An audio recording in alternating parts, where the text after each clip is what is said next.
I'm Mario Niemi from Niemi Family Farm on Mount Albert, Ontario. Hi, I'm Judy Zajac. My husband, Dr. Michael Zajac, and myself own and run AE Natural Meats. I'm Andre Flies. You're here at Pioneer Brand Honey. We're located in York Region, Nobleton, Ontario. My name is Paul. And I'm Kathy, his wife. And we live here at Sharon Orchards. We manage it and own it, and we have been here for about 15 years. My name's Alexandra. I'm a farm intern and / manager at Clearwater Farm. My name's Annie. Welcome to the Children's Program Space. I'm one of the Children's Program team member here. We are educators who sort of design and also work with the kids to make a space that's very magical. My name's Kevin Hutchings from Hutchings Farm. We're in Georgina at the northeast corner of the township. So I grew up on a farm, and my life, I've been always, since a little girl, I wanted to be a own farmer, and here I am. We had started a few of our grass-fed animals for myself because I have MS. And with MS, I found that grass-fed, grass-finished really helped my health. And some of our friends started going with it, and then some more friends, and then by the end of it, it's turned into this business which we love, and we love the customers coming down. My grandfather was a beekeeper. He started keeping bees in the Don Valley around 1930. My father, his son-in-law, when he met my mother and saw that his father-in-law was a beekeeper, he was fascinated by it, so he learned as much as he could from his father-in-law. And so I grew up with both a grandfather and a father as beekeepers, and my dad always had bees here. I always had a dozen or so apple trees in the backyard, and we got a love for doing that. And then when we moved here, there were 3 big trees, and we didn't know what they were. We knew they were apple trees, but we didn't know what variety. We had someone from the Ontario Ministry of Agriculture, Food and Rural Affairs, or MAFRA, come one day, and I asked him, what variety is that? He looked at them, and he looked at them again. He said, when they get ripe, call me back and I'll tell you. So they got ripe, we called them back, and he tasted them and looked at them. He said, I'll tell you what you have. You've got the original McIntosh apples. And that got us started, and then we started growing some other ones, and that's how we all went down. I've traveled the world when I was young and lived abroad as well, and had the opportunity to really be exposed to the great outdoors, or the outdoors, which is part of my upbringing. And also when I came here, my degree in teaching and my other experiences learning about the outdoors sort of led me here. I wanted to be creative. I wanted to have a chance to build things out of my own hands and to sort of engage the kids in that process, because I think there's a lot of value in that. Before I started farming, I was managing an organic market in British Columbia. And before that, I studied environmental science, where I learned quite a lot about how conventional agriculture is really destructive to the planet. So that's initially what drew me towards organic food. I wanted to be better to the land, better to my body and my friends and family. I wanted us all to have access to better food than what you normally find in a grocery store. I love being outside. I always wanted to be a farmer. I grew up around farms, working on farms. We're from the area, so it's a sense of community and the work itself. We love working with animals and being part of the community and spending time with our kids here. It's a great place to raise kids, and the lessons they learn here are invaluable. Early, between 5 and 6, we get up, and either springtime we plant early in the morning and go all day planting and transplanting, and then sometimes in the evening get back in a house and eat and go to sleep. That's my normal day, but summertime is different. Summertime we do harvest early in the morning, and then we do baking for the farmers markets, the best baking, the best bread. Our border collies, which we have 3 of them, decide that it's really important to wake up at the first sign of light. They want to get going on their jobs. So we go out, we let out all of our sheep and our cows out into the pastures for the daytime. We make sure their waters are topped up and clean, so if they're not clean, we'll power wash them so that they have nice clean water.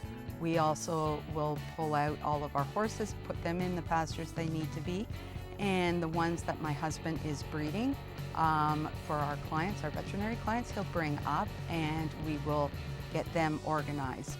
We also, all of our chickens and our turkeys live outside in trailers so that they can be moved every day to brand new grass. So we move them every day to fresh grass and they get to nibble on that. We fill up waters, grain, at least 2 to 3 times a day, depending on the weather. And by about that time, it's about 2 o'clock. And then we have to start thinking about grass cutting, maintenance of fields, maintenance of fencing, everything that we need to do to keep the farm going.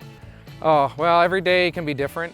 We do get into routines. You know, we're extracting honey. It's like every day is the same thing, but it changes seasonally. So, you know, winter time, it is a lot about, we make candles and lip balms and things that we can sort of pile up and have ready for the summer months when we're busier. Get equipment ready, make sure that the equipment that we put in the beehives is, we're not going to run short when we are busy in the middle of the season. And then spring starts to come around, so you start thinking about getting out to check your bees as soon as the weather allows. And then all of a sudden the weather changes and you're focusing on going out to your bee yards and checking on the bees, making sure they have enough room to store honey. So it really changes throughout the season, and then it comes to a point where if it's a good season, you're back and forth bringing honey in from the yards and extracting. So you try to use your rainy days to be in the honey house extracting and your sunny days to be out in the field working. So we wake up, we get started, we have our morning coffee, we meet and we do a little bit of a check-in. We think about the programs that are happening. For example, we had a large number of kids join us last week and we had an order of fruit trees. They helped us plant trees on this land. So our idea is thinking about program planning, thinking about what needs to be done seasonally. We start harvesting right away before things get too hot. We want to make sure everything's harvested sort of in the cooler temperatures. We'll harvest until about 11 o'clock and then we'll start washing and packing everything to be shipped to market or packed up for our customers. First of all, we spend part of our winter in Florida, so it accomplishes 2 things. It gives us an opportunity to relax, and it also gives us an opportunity to get away from the cold weather, and we've come to really like that part of it. So a lot of my free time is spent with my family, but we do like to spend our time together, not just at home. In the winter time, we like to ski. We've got a great rural property here, so we like to spend time outdoors here as well. I would actually enjoy going to a beach with a book and a nice drink and sitting there for a week and not moving. I love to do many things. One of the things that I like to do is carve spoons these days. So I use my handy dandy hatchet to carve spoons out of fresh green wood. It's one of my biggest hobbies, and then I really love wandering. So I spend a lot of my time in the forest. I like swimming, running, biking, anything outside related. I also enjoy reading, sitting by the lake, getting on the water in any way I can, kayak, canoe, sea-doo sometimes if I'm lucky. Well, we spend our free time, a lot of it with the kids, a lot of it outside here, but if we go off farm, we enjoy ice fishing. That's actually how I met my wife, ice fishing, and four-wheeling, and the odd Avengers movie. I'm with a family. We have a big family, 10 children. So in the evening, if I have time, I have my grandkids in my arms and just enjoy the moment with them, or then we're just be outside on a barbecue, or then we camp. We are camping a lot if we can. I love the fact that I can work outside. It's a plus and a minus. Some days when it's really cold or really hot, we wish we were inside. But it's wonderful when you see the animals growing into healthy, mature babies growing up and helping the ones that maybe wouldn't have made it to make it. I like being outside. I like to see things grow. I like to be my own boss. I like to be the one who makes the decisions, and you know, the results are your responsibility once you make that decision. And the part that I like is I look after the market, so people come in there, and I'm not kidding you, the people are amazing people. I enjoy them thoroughly, they're wonderful. There's a lot of things to love about beekeeping. Typically it's not money. The old joke is if you want to make a small fortune in beekeeping or farming in general, you start with a large fortune. It's not necessarily about the money. It's, you know, I get to work outdoors like this most of the time. It's not that it's without stress. You have to rely on Mother Nature, but You know, I think about people that have to drive up and down the 404, the DVP every day and sit in office towers, and really, like I say, 99% of the time this is my office. And we keep bees in 20 different locations, so I'm driving in between rural areas all the time, working outside, you know, winter, summer, fall. Even in the winter there's work we have to do, and it keeps us in touch with being outdoors, and that fits right up my alley for me. For me, getting up early in the morning and plant seeds or plant plants, it's the best of the day. I get to experiment. Design the space with my colleagues. It's very team-oriented collaboration, thinking things through and giving ourselves a rhythm to follow the lead of the kids and our observations about the land. And then also, I love that sometimes it's all about seeing what's not working. And if it's not working, that's actually an opportunity. So I love problem solving a lot of the time. Every day I get to be outside in the sunshine, physically active, hands in the dirt, touching plants, watching things grow, listening to the birds, the insects. I just love being that connected to life. And Lake Simcoe's right there as well. I get to see the lake every single day. It's paradise. The physical aspects, the challenges. I love the challenges of the work here. Being outside again, I get to determine, for the most part, my own future. We have to work around the weather and the challenges that come with that, but the decisions we make are our own, and then we can see how they formulate and the benefits of our decisions, and whether we make good ones or bad ones, and the results. And it's really exciting to see the results of our decisions. Probably. They'd be surprised that we're still in love after 58 years of marriage. There, I know that answer.